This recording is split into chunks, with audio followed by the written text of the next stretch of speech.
बिहारी पिया, जी हाँ, इस गाने के टाइटल है बिहारी पिया, जो खेसारी लाल यादव ही रिलीज किए हैं ग्लोबल म्यूजिक जंक्शन से। जो कि यह खेसारी लाल यादव के गाना आते ही यह गाना लगता है कि ट्रेंड करने वाला है।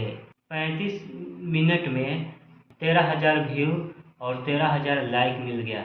बहुत ज़्यादा दर्शकों को पसंद लग रहा है। इस गाने को आप लोगों को हम बता दें कि खेसारी लाल यादव गाने के कर आए हैं बिहारी पिया। गाना के टाइटल से ही लग रहा है कि यह गाना छठ पूजा में एक तरफा राज करेगा।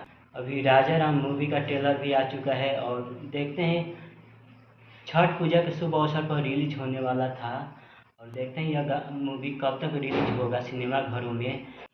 चलिए एक और बात बता दें कि दिनेश लाल यादव निरहुआ के पटना से पाकिस्तान 2 का टीजर रिलीज हो चुका है। कल के दिन रिलीज हुआ था। जो उनके फिल्म कब तक रिलीज किया जाएगा सिनेमा घरों में, पटना से पाकिस्तान 2। जी हाँ।